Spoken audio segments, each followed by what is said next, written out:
నమస్తే, నేను Keshav. Welcome to Suman TV. ఆంధ్రప్రదేశ్లో పొత్తులు వికసించాయి. మరోవైపు అధికార పార్టీ కూడా ప్రణాళికాబద్ధంగా ముందుకు పోతున్నటువంటి పరిస్థితి ఉంది.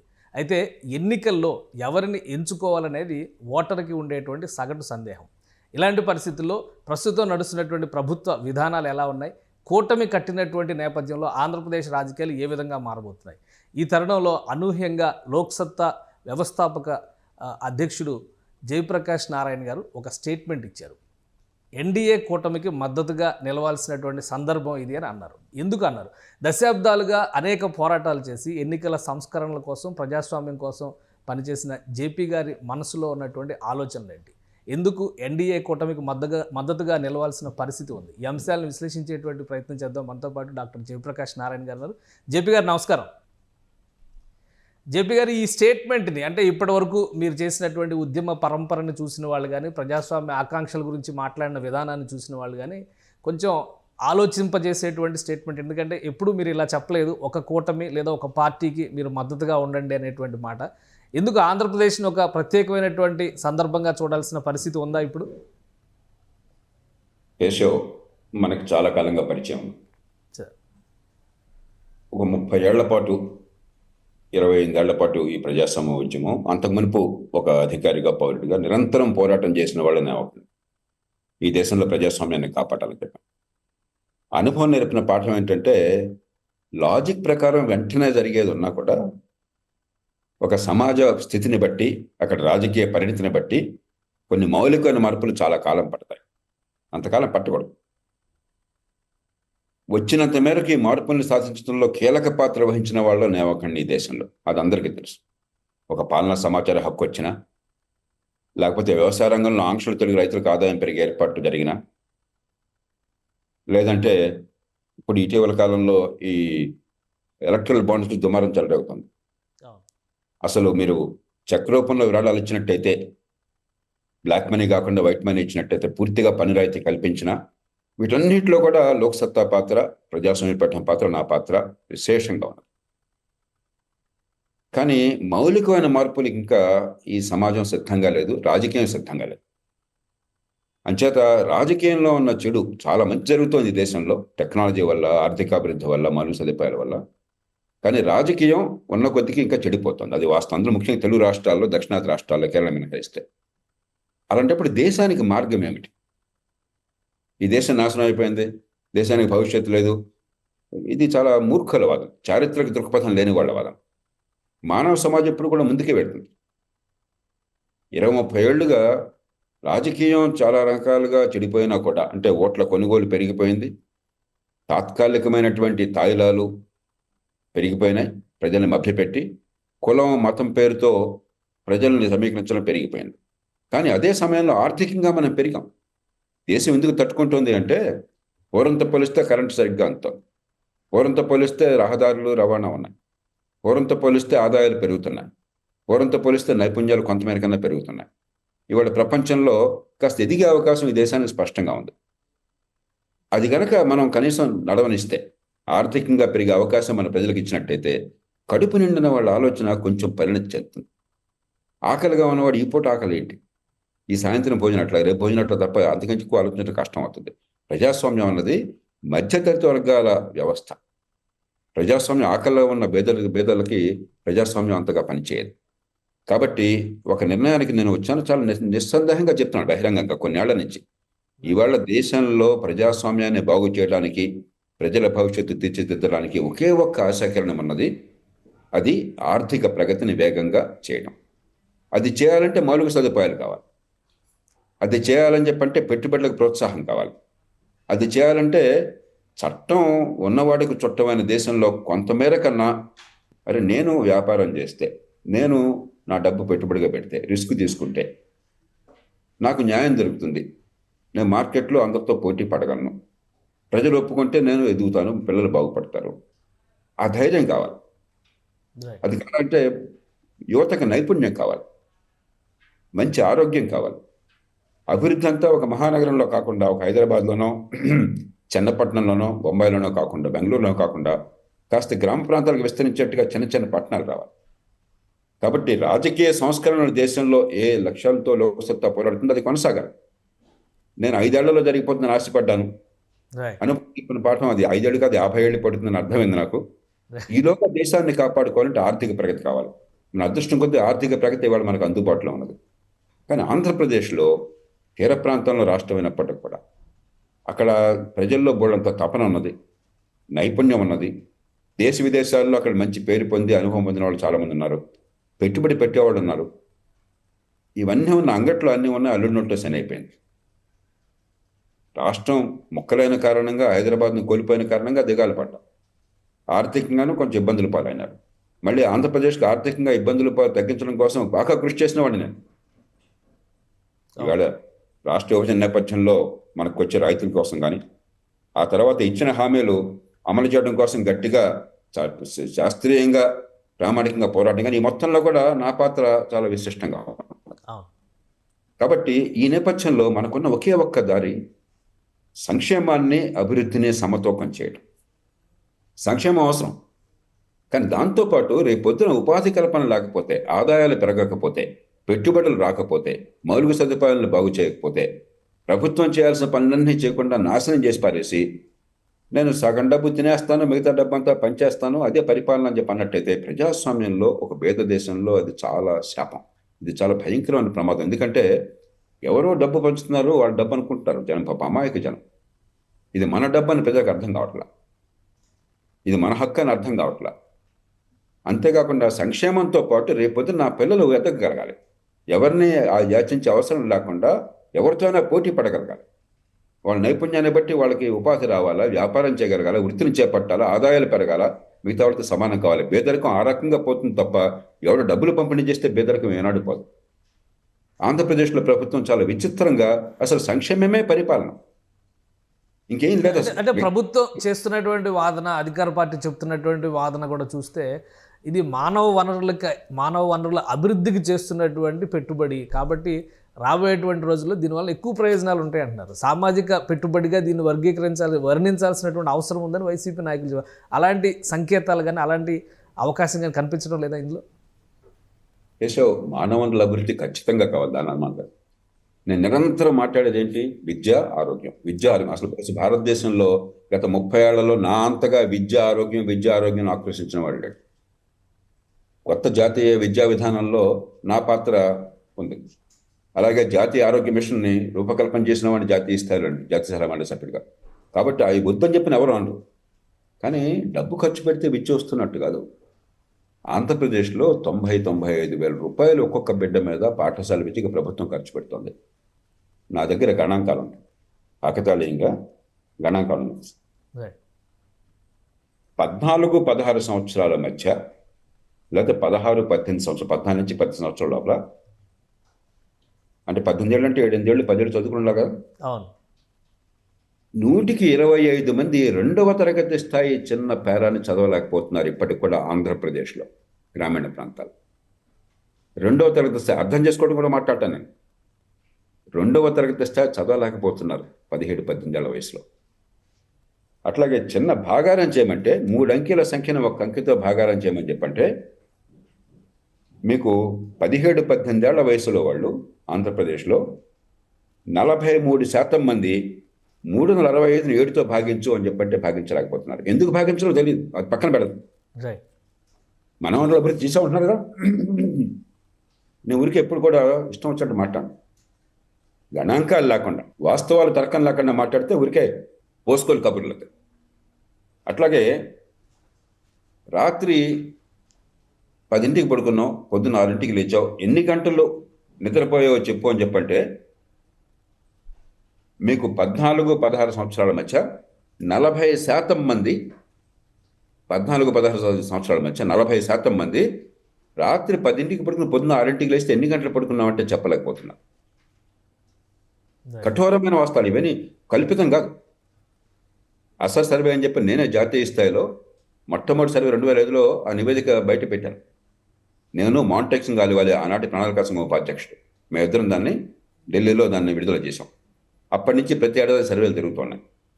అలాగే మార్కెట్లో తూకం రాళ్ళు వేయాలయ్యా, 3.5 కేజీలు టొమాటో కొనాలా, 3.5 కేజీలు రాళ్ళు పెట్టు తూకం వేయడానికి అని చెప్పంటే 14, 15, 14 నుంచి 16 సంవత్సరాల వయసు మధ్య 44% మందికి ఆ తూకం రాళ్ళు పెట్టడం చేత కాదు. ఇంకా ఇలా పోతే చెప్పగలను కూడా అంత. కానీ అంటే ఇది విద్యా విధానంలో మార్పు కోసం చేసిన ప్రయత్నమా? ఖర్చు కనిపిస్తోంది, మానవ వనరుల అభివృద్ధి జరగటం లేదు.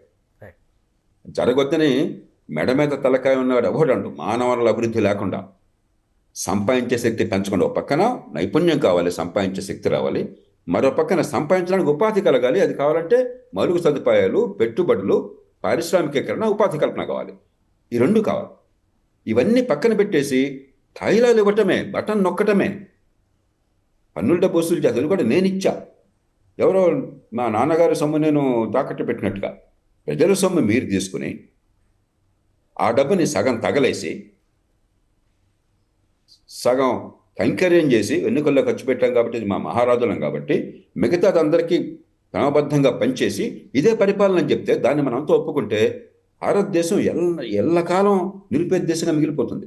1000 కిలోమీటర్ల తీర ప్రాంతం ఉన్న రాష్ట్రం, చాలా గొప్ప పునాదులు ఉన్న రాష్ట్రం, 50-60 ఏళ్ల క్రితమే గొప్ప సంస్కృతికి, హేతుబద్ధమైన వాదనలకి, శాస్త్రీయ విధానాలకి, మంచి విద్యకి, నైపుణ్యానికి పేరొందిన రాష్ట్రం. ఒక కట్టమంచి రామలింగారెడ్డి, ఒక గోపురాజు రామచంద్రరావు, లేకపోతే ఒక తిరుపతినేని రామస్వామి, ఒక తాపీ ధర్మారావు, ఇలాంటి వాళ్ళంతా కూడా ప్రజల్లో సైంటిఫిక్ దృక్పథాన్ని, ఆలోచనని కులానికి అతీతంగా, మతానికి అతీతంగా, ప్రాంతానికి అతీతంగా శాస్త్రయుక్తాన్ని పెంచే ప్రయత్నం చేసిన రాష్ట్రం. ఈవేళ కులాల గొడవ తప్ప, ఒకళ్ళొకడు బూతులు తిట్టుకోవడం తప్ప, బస్తీ మీద సవాల్ తప్ప, అయినకాడికి దోపిడీ తప్ప, ఒక భయానక వాతావరణం తప్ప ఒక ప్రజాస్వామ్య సమాజంలో ఉన్న భావన లేదు, ఎదుగుతామన్న విశ్వాసం లేదు.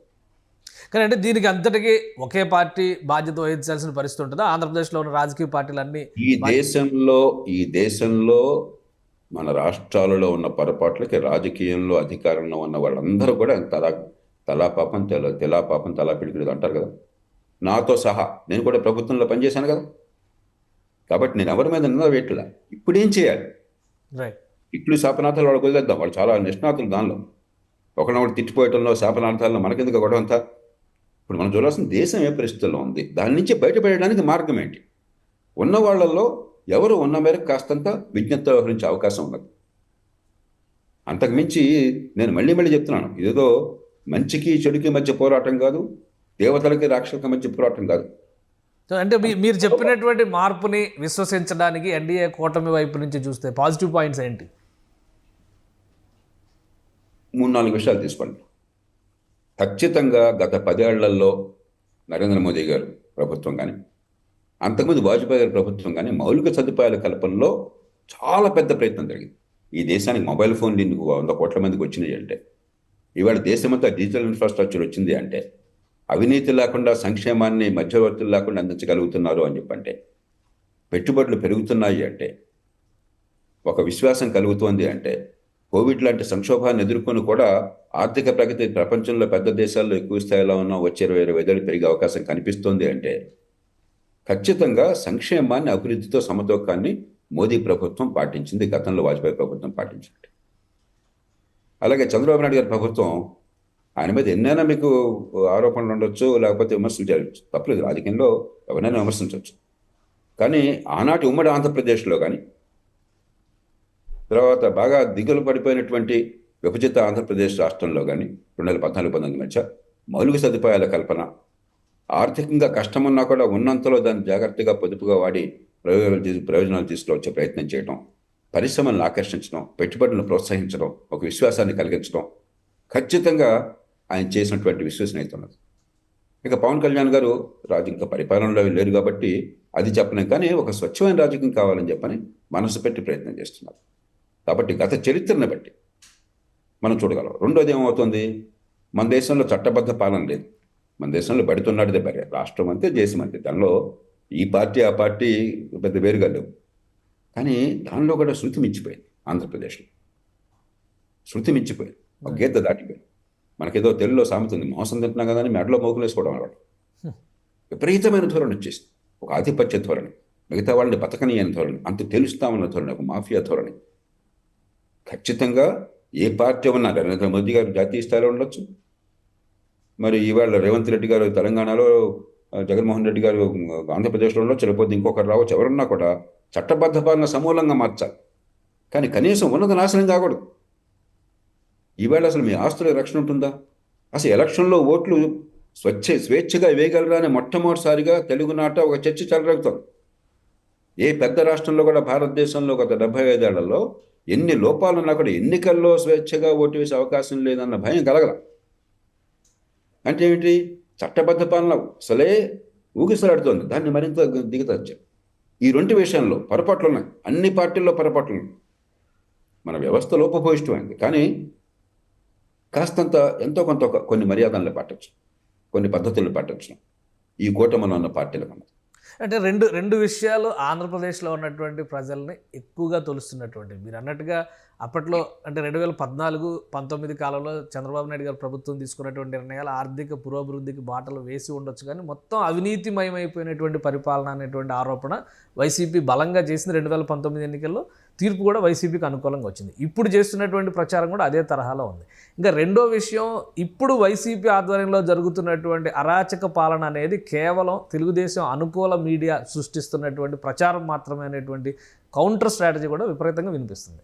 సో ఈ 2 అంశాలకి సమాధానం ఏం చెప్తారు మీరు? నేను నోట్లో నోరుబెట్టి ఎవరి గురించి మాట్లాడాను అనవసరం. అది వాళ్ళు చూసుకుంటారు. వాళ్ళు తిడతారు, వీళ్ళు తిడతారు. ప్రజలు ఆలోచించాలి కదా, ప్రజలు ఆలోచించాలంటే దానిలో దింపకండి. నేను చెప్పేది వాస్తవమా కాదో ప్రజలకు తెలుసు. ఉదాహరణకి దేశ చరిత్రలో ఏనాడో కూడా ప్రభుత్వ ఖజానాకి రావాల్సినటువంటి పన్నుల డబ్బుని ఖజానాలో కూడా రాకుండా ప్రత్యక్షంగా ఎస్క్రో అకౌంట్ పెట్టి అప్పు ఇచ్చిన వాడికి ఇవ్వటం అనేది చరిత్రలో జరగల. అది రాజ్యాంగ విరుద్ధం. పన్నుల డబ్బు ప్రతి రూపాయి ముందు ఖజానాలో రావాలి. తర్వాత శాసనసభ రాష్ట్రంలో అయితే, లోక్సభ జాతీయ స్థాయిలో అయితే నిర్ణయం చేయాలి అలా ఖర్చు అవుతుంది పని. ఖజానాకు కూడా రాకుండా విడ్డూరంగా ఎస్క్రో అకౌంట్ వస్తుందంటే రాజ్యాంగం పనిచేస్తుంది అనుకుంటున్నారు రాష్ట్రంలో? ఇది వాస్తవం. It is an absolute fact. నేను పూర్తి ఆధారాలతో చెప్తున్నాను. అట్లాగే ప్రభుత్వ ఆస్తుల్ని, జిల్లా కలెక్టర్ల ఆఫీసులు, ప్రభుత్వ కార్యాలయాలను తాకట్టు పెట్టాలని చరిత్రలో ఎప్పుడు ప్రభుత్వానికి ఉండదు.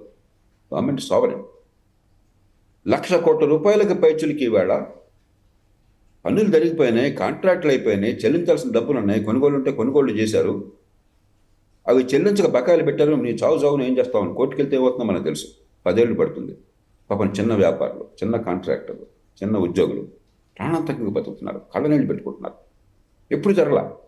ఆర్థికంగా చాలా ప్రభుత్వాలు చాలా ఇబ్బందులు చూసినాయి. కానీ ఇంతగా మేమోయా నీ కర్మ నీ చూసుకో జరగల. కాబట్టి మామూలు పరిపాలనలో ఉండే అపసవ్య ధోరణులు వేరు, ఇవాళ జరుగుతున్న తీరు వేరు.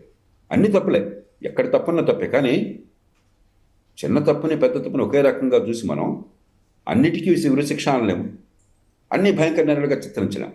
తప్పుల్ని సవరించాలి. ఈ ప్రజాస్వామ్యంలో ఉన్న తప్పుల్ని నా అంతగా విమర్శించిన వాళ్ళే.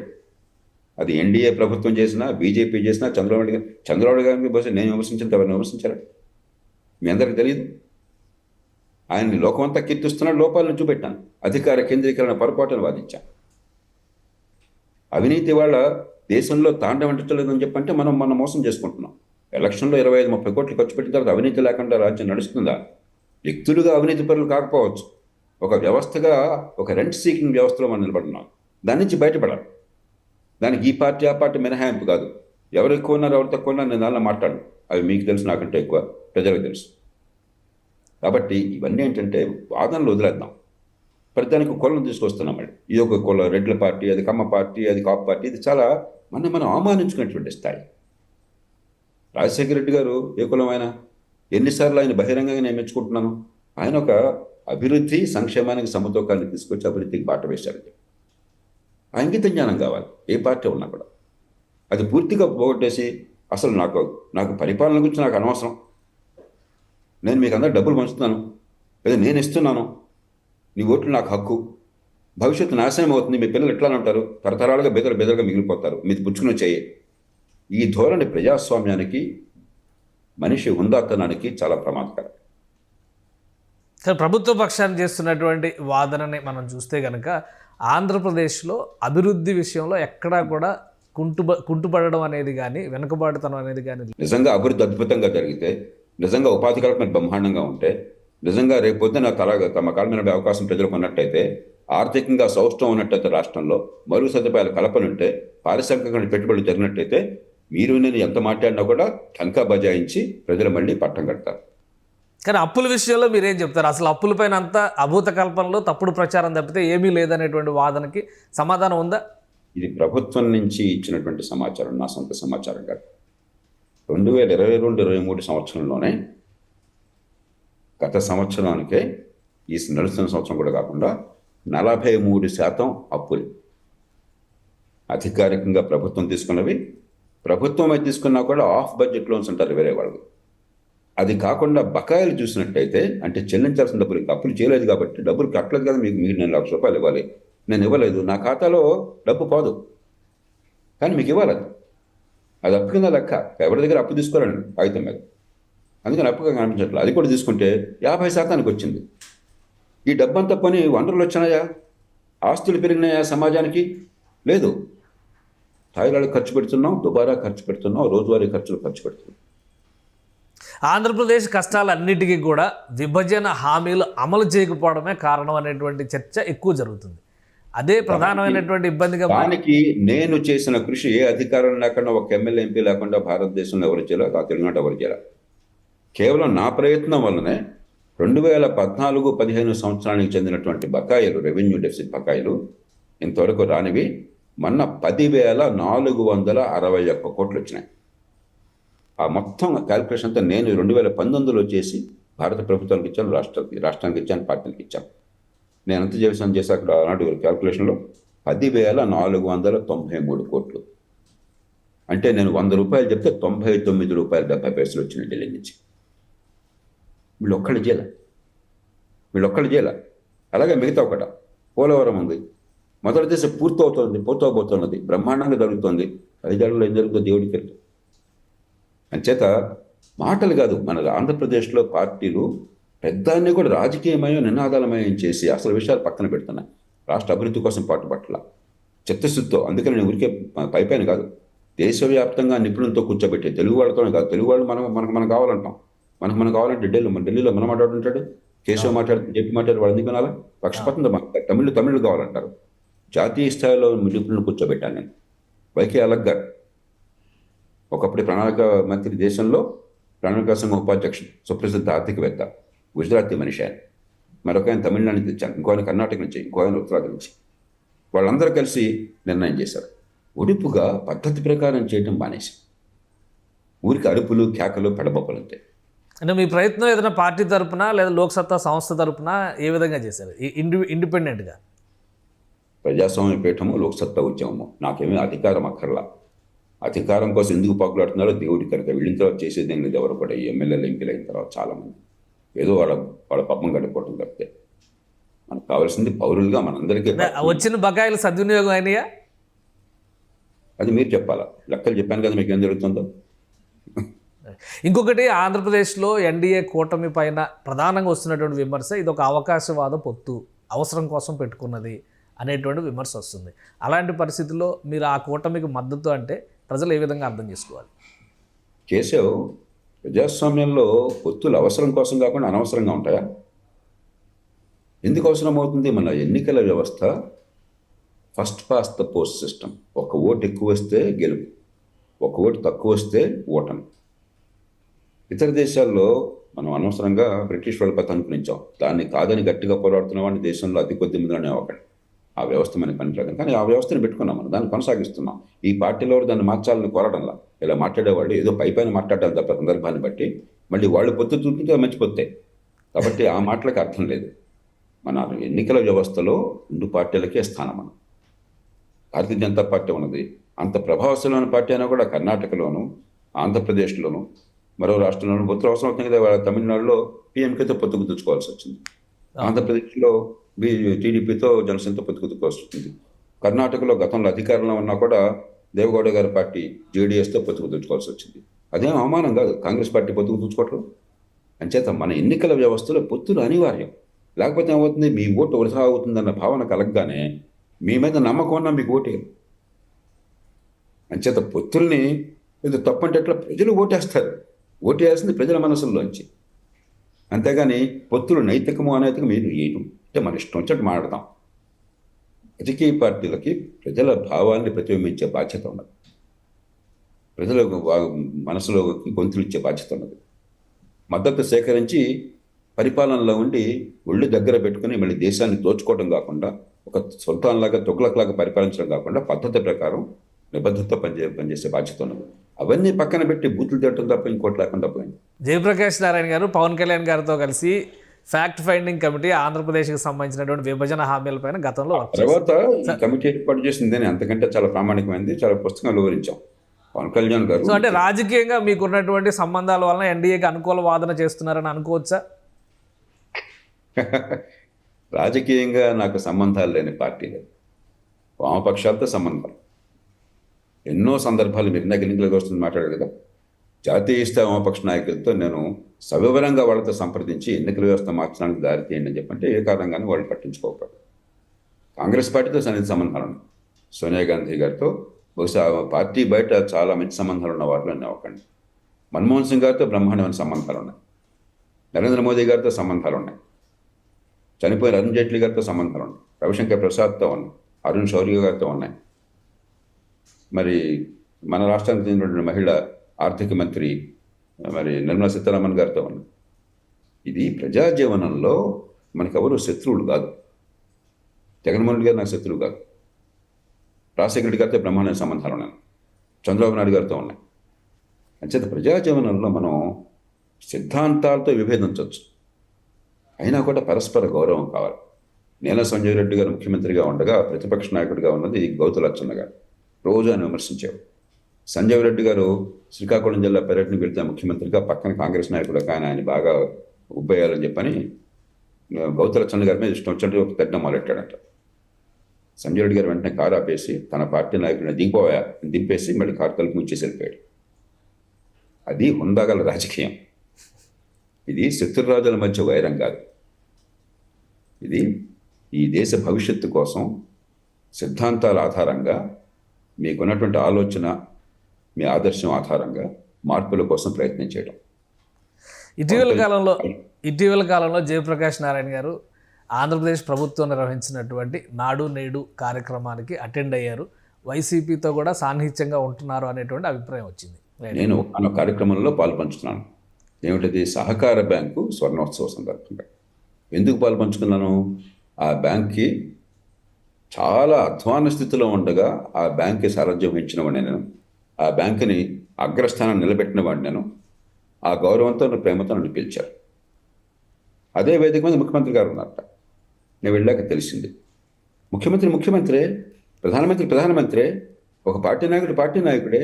That's all.